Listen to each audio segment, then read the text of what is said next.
आज हम पढ़ने जा रहे हैं क्लास 7 की हिंदी व्याकरण की पाठ्य पुस्तक। तो इसमें पाठ 1 का अध्ययन करेंगे जिसका नाम है भाषा तथा व्याकरण। प्यारे बच्चों, अभी तक यदि आपने मेरा चैनल सब्सक्राइब नहीं किया है तो कृपया करके कर लें। तो चलिए प्रारंभ करते हैं पाठ। तो मनुष्य क्या है? एक जिज्ञासु विवेकशील प्राणी है। वह अपने आसपास विभिन्न गतिविधियों होते हुए देखता है, समझता है और उन्हें दूसरों को समझाना भी चाहता है। तो इसलिए मनुष्य ऐसे माध्यम की आवश्यकता होती है मनुष्य को, जिससे कि वह अपने विचारों को व्यक्त कर सके। वह माध्यम होता है भाषा। तो केवल मनुष्य ही नहीं, पशु पक्षी भी अपनी बोली के द्वारा अपनी ध्वनियाँ निकालकर अपने भावों को प्रकट करते हैं, परंतु उन ध्वनियों को हम भाषा नहीं कह सकते हैं, क्योंकि मनुष्य द्वारा उच्चारित ध्वनि ही भाषा कहलाती है। तो भाषा शब्द जो है किससे बना है? यह भाष धातु से बना है, जिसका अर्थ होता है बोलना। तो हम बोलकर, लिखकर अपने विचारों को व्यक्त करते हैं और सामने वाला सुनकर व पढ़कर दूसरों के विचारों को ग्रहण करता है। विचारों का यह आदान प्रदान भाषा के द्वारा होता है। अतः हम कह सकते हैं कि भाषा वह साधन है जिससे मनुष्य बोलकर, सुनकर, लिखकर और पढ़कर मन के भावों या विचारों का आदान प्रदान करता है। तो उसी को हम क्या कहते हैं? भाषा। तो भाषा एक माध्यम है जिसके द्वारा हम अपने विचार सामने वाले तक पहुंचा सकते हैं और सामने वाला हमारे विचार समझ सकता है। उसी को हम क्या कहते हैं? भाषा। अब देखिए, भाषा है तो भाषा के रूप भी होंगे। तो भाषा के रूप कितने होते हैं? पहला होता है मौखिक रूप और दूसरा होता है लिखित रूप। तो मौखिक रूप क्या होता है? तो मौखिक रूप वह होता है जब मनुष्य बोलकर सामने वाले को अपने विचार व्यक्त करता है और जो सामने वाले लोग होते हैं या उपस्थित लोग होते हैं वह सुनकर हमारी भाषा को समझ लेते हैं। तो उसी को हम कहते हैं मौखिक रूप या मौखिक भाषा। तो मनुष्य ने सर्वप्रथम भाषा के इसी माध्यम को ग्रहण किया था। उसने सबसे पहले बोलना ही सीखा था, इसलिए यह भाषा का सबसे प्राचीनतम रूप है। इसके लिए शिक्षित होना आवश्यक नहीं होता है। जो अनपढ़ लोग होते हैं वह भी मौखिक भाषा के माध्यम से अपनी बातें हम तक पहुंचा सकते हैं। तो सबसे पहले भाषा का लिखित रूप नहीं बल्कि मौखिक रूप ही आया था। तो अतः हम कह सकते हैं कि जब कोई व्यक्ति बोलकर अपने विचारों को प्रकट करता है और अन्य लोग सुनकर समझते हैं तो उसी को हम क्या कहते हैं? उसे हम कहते हैं मौखिक भाषा। तो समझ में आ गया मौखिक भाषा क्या होती है? जब हम बोलकर अपने विचारों को प्रकट करते हैं वह हमारी होती है मौखिक भाषा। तो चलिए अब लिखित भाषा की तरफ चलते हैं।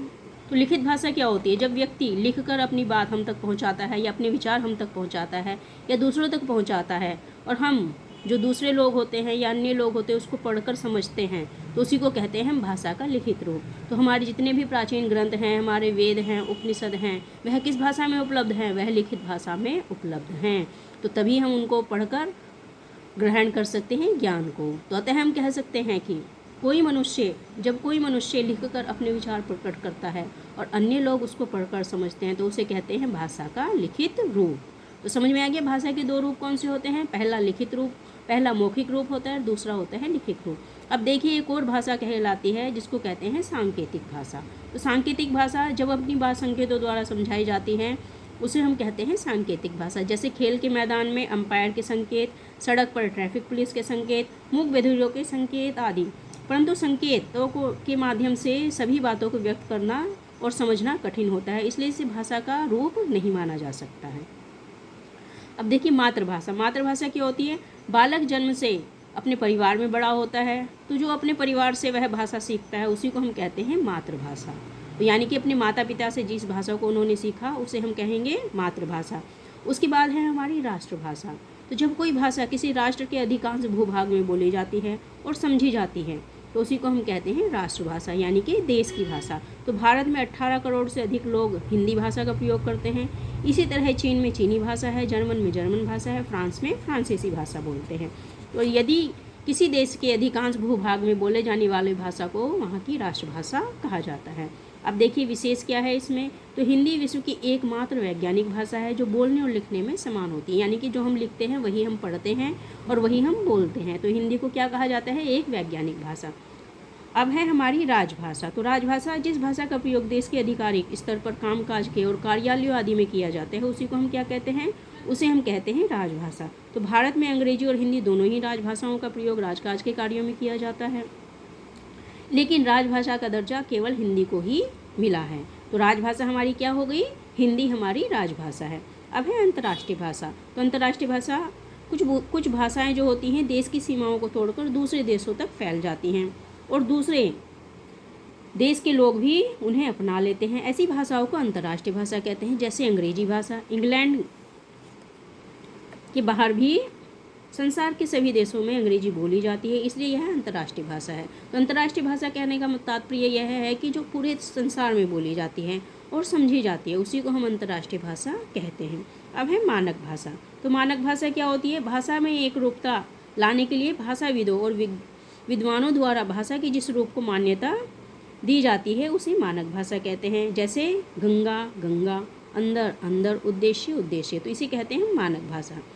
अभी तक हमने भाषा के विषय में जाना है, अब हम जानेंगे बोली के विषय में। तो देखिए, बोली भाषा का वह अकल्पित रूप होता है, यानी कि बोली क्या होता है? भाषा का एक अल्प विकसित रूप, यानी कि जो कम विकसित हुआ है। भाषा क्या होती है? वो बड़े क्षेत्र में बोली जाती है और समझी जाती है और लिखी जाती है, जबकि जो बोली होती है वह क्या होती है? वह थोड़े से क्षेत्र में बोली जाती है। तो इसीलिए उसे कहते हैं भाषा का अल्प विकसित रूप। तो जब एक ही भाषा अलग अलग क्षेत्रों में अलग अलग तरह से बोली जाती है तो उसे हम कहते हैं बोली। जैसे ब्रज में ब्रज, अवध में अवधी, मगही, बुंदेली, खड़ी बोली, पहाड़ी, मारवाड़ी, हरियाणवी, राजस्थानी, भोजपुरी आदि। तो ये सभी क्या है? ये सभी हैं हिंदी की बोलियाँ। तो हिंदी भाषा की इतनी सारी बोलियाँ हैं, तो इसीलिए क्योंकि ये अल्प विकसित हैं और थोड़े से सीमित क्षेत्र में बोली जाती है, इसीलिए कहलाती हैं बोलियाँ। तो आगे बढ़ते हैं हम। बोली और भाषा में अंतर। तो देखिए, बोली और भाषा में क्या अंतर होता है? तो भाषा का प्रयोग जहाँ एक व्यापक स्तर पर होता है, वहीं बोली का प्रयोग एक सीमित क्षेत्र में होता है। यानी कि बोली क्या होती है? एक सीमित क्षेत्र में बोली जाती है, जबकि भाषा एक व्यापक क्षेत्र में बोली जाती है। तो यही दोनों में मूल रूप से अंतर होता है। और भाषा के दो रूप होते हैं, जबकि बोली का कोई रूप नहीं होता है।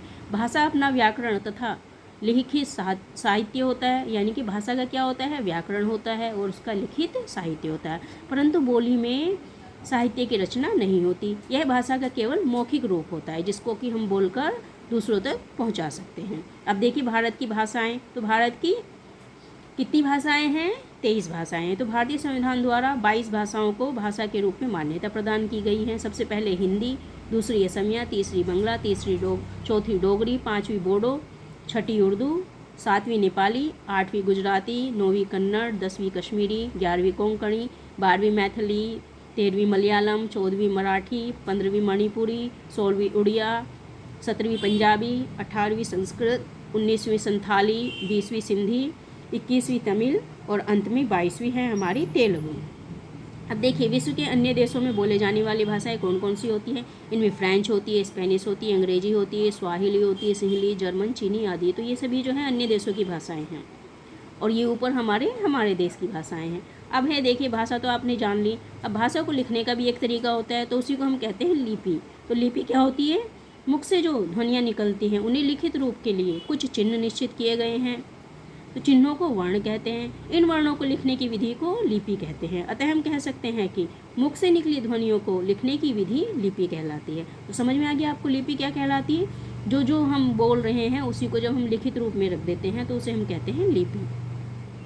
अब देखिए, दुनिया की प्रत्येक भाषा में एक निश्चित लिपि लिखी जाती है। तो आइए कुछ लिपियों के बारे में जानते हैं। सबसे पहले भाषा और दूसरी लिपि। तो सबसे पहले देखिए, संस्कृत की क्या है? देवनागरी। गुजराती की देवनागरी, हिंदी की देवनागरी, नेपाली की देवनागरी। अब अंग्रेजी भाषा की लिपि रोमन है, जर्मन की भी रोमन है, बांग्ला की बांग्ला है, उर्दू की फारसी है, पंजाबी की गुरमुखी है, फ्रांसीसी की रोमन है, रूसी की सिरिलिक है और चीनी की चित्रलिपि है। अब है साहित्य। तो किसी भाषा के लिखित रूप के में जो सुविचार तथा ज्ञान का संचित कोश होता है वह कहलाता है साहित्य। तो इसके द्वारा श्रेष्ठ विद्वानों की लिखित रचनाओं को संभाल कर रखा जाता है। यानी कि पुराने समय में जिसने भी जो लिखा है उसको किसके माध्यम से हम संभाल कर रख सकते हैं? साहित्य के माध्यम से। तो जितने भी हमारे कवि हुए हैं, हमारे जितने भी साहित्यकार हुए हैं, तो वो किस प्रकार से हमने संभाला है? साहित्य के द्वारा। तो ज्ञान के संचित कोश को हम साहित्य कहते हैं। अब साहित्य के भी दो प्रकार होते हैं। पहला होता है गद्य साहित्य, दूसरा होता है पद्य साहित्य। तो इसके विषय में भी जानेंगे। अब देखिए गद्य साहित्य। तो अपने विचारों को विभिन्न विद्याओं जैसे कि कहानी, रेखा चित्र, संस्मरण, नाटक यात्रा वृत्तांत, पत्र आदि में लिखना गद्य कहलाता है। कुछ प्रमुख गद्यकारों के नाम हैं हमारे मुंशी प्रेमचंद, महादेवी वर्मा, जैनेन्द्र, विष्णु प्रभाकर, वृंदावन लाल वर्मा, हरिशंकर परसाई आदि। तो ये सभी क्या हैं, गद्यकारों के नाम हैं जिन्होंने गद्य अर्थात कहानी, कविताएं और कहानियाँ लिखी हैं और संस्मरण और नाटक और वृत्तांत आदि लिखे हैं। तो इसी को हम कहते हैं विद्या को गद्य। अब है पद्य। तो अपने विचारों को काव्य श्रेणी में व्यक्त करना, जैसे गीत, कविता, दोहा, छंद, परसाई, गजल आदि। तो ये लिखना, ये क्या कहलाता है, पद्य कहलाता है। जैसे कि रामचरितमानस और श्रीमद् भगवद गीता, तो पद्य के ये अंतर्गत आते हैं, यानी कि ये पद्य में लिखे हैं, यानी कि कविता के सार में लिखे हैं। तो इसीलिए इनको क्या कहते हैं, हम पद्य। तो कुछ प्रमुख पद्यकारों के नाम इस प्रकार से मैथिली शरण गुप्त, रामधारी सिंह दिनकर, तुलसीदास, सूरदास, मीराबाई, कबीरदास, रहीमदास आदि। तो ये सभी क्या हैं, ये पद्यकारों के नाम हैं। अब है व्याकरण। तो व्याकरण क्या होता है, हम जानते हैं व्याकरण के विषय में। तो व्याकरण क्या होता है, व्याकरण वह शास्त्र होता है जो भाषा की प्रयोग, यानी कि किस प्रकार से उस शुद्ध रूप में उसको हम प्रयोग कर सकते हैं। तो हम कह सकते हैं कि व्याकरण द्वारा हमें भाषा के प्रयोग के शुद्ध रूप का ज्ञान होता है। तो किसका ज्ञान होता है, शुद्ध रूप का। तो व्याकरण वह शास्त्र है जो हमें भाषा के शुद्ध रूप में बोलना, लिखना और पढ़ना सिखाता है। यानी कि जैसे सड़क पे चलने के कुछ नियम होते हैं, उसी प्रकार से किसी भाषा को जानने के भी कुछ नियम होते हैं। तो उन्हीं नियमों को कौन सिखाता है, हमें व्याकरण सिखाता है। किस प्रकार से हमें लिखना है, किस प्रकार से बोलना है, किस प्रकार से हमें भाषा को काव्य में लिखना है, किस प्रकार से गद्य में लिखना है। तो इन सब नियमों का ज्ञान हमें कौन कराता है, वह ज्ञान कराता है हमें व्याकरण। तो किसी भाषा के कुछ नियम होते हैं, व्याकरण के अंतर्गत हम भाषा के उन्हीं नियमों को सीखते हैं। तो व्याकरण के 3 अंग होते हैं। तो सबसे पहले क्या होता है, वर्ण विचार, यानी कि जिसमें वर्णों का ज्ञान होता है। दूसरा होता है शब्द विचार, जिसमें शब्दों का ज्ञान होता है। तीसरा होता है वाक्य विचार। तो सबसे पहले वर्ण विचार के विषय में जानेंगे। तो इसके अंतर्गत हम वर्णमाला, वर्णों का उच्चारण, वर्णों को लिखने की विधि, उन्हें संयुक्त रूप से नियमों आदि के विषय में सीखते हैं। तो ये किसके अंतर्गत सीखते हैं, वर्ण विचार के अंतर्गत। यानी कि वर्ण हम किस प्रकार से लिखें, कैसे लिखें, तो उसके विषय में हम किसके माध्यम से सीखेंगे, वर्ण विचार के। अब है शब्द विचार। तो इसके अंतर्गत शब्दों की उत्पत्ति, शब्दों की रचना, शब्दों का निर्माण तथा शब्द भेद आदि आते हैं। तो शब्दों के विषय में जो भी हमें जानकारी प्राप्त होती है वह शब्द विचार के माध्यम से होती है। इसके बाद है वाक्य विचार। तो इसके अंतर्गत हम वाक्य रचना, वाक्य का प्रकार, वाक्य विग्रह, विराम चिन्ह आदि के विषय में जानते हैं। तो इस प्रकार से हम व्याकरण के 3 अंगों के द्वारा हम व्याकरण का ज्ञान प्राप्त करते हैं। तो चलिए अब इसकी एक्सरसाइज करते हैं। तो सबसे पहले रिक्त स्थान है। तो रिक्त स्थान में हम यहाँ से देखिए कोष्ठक में, तो राजस्थानी क्या है, बोली है, यहाँ पे बोली लिखेंगे। अंग्रेजी भाषा की लिपि क्या है, रोमन है, तो यहाँ पे रोमन लिखेंगे। व्याकरण के मुख्य रूप से कितने रूप होते हैं, 3 भाग होते हैं, जो भी अभी हमने पढ़े हैं। ज्ञान के संचित कोश को हम क्या कहते हैं, साहित्य कहते हैं। मन के भावों तथा विचारों को प्रकट करना, तो बोलकर प्रकट करना मौखिक भाषा कहलाती है, यानी कि जब हम बोलकर प्रकट करते हैं। व्याकरण वर्ण, शब्द और वाक्य की रचना को क्या कहते हैं, व्यवस्थित करता है। तो व्याकरण क्या करता है, शब्द तथा वाक्य की रचना को व्यवस्थित करता है। भाषा के लिखने के ढंग को लिपि कहते हैं। भारत की राजभाषा क्या है, हिंदी है, तो राजभाषा हिंदी है। अब देखिए यहाँ पे क्या है, प्रांत और उनकी बोली। तो मराठी महाराष्ट्र की है, उड़िया उड़ीसा की है, तमिल तमिलनाडु की है, तेलुगु आंध्र प्रदेश की, पंजाबी पंजाब, कोंकणी ये कहाँ की है, दमन की है, असमिया आसाम की है, गुजराती गुजरात की है, बांग्ला पश्चिमी बंगाल की है, मलयालम केरला की है। अब है लिपि। देखिए यहाँ पर क्या है, निम्नलिखित भाषाओं की लिपियाँ लिखिए। संस्कृत की लिपि क्या है, देवनागरी। उर्दू की क्या है, फारसी। गुजराती की देवनागरी। बांग्ला की बांग्ला। पंजाबी की गुरमुखी। तो इस प्रकार से आज हमने इस पाठ में क्या जाना, हिंदी भाषा के विषय में जाना।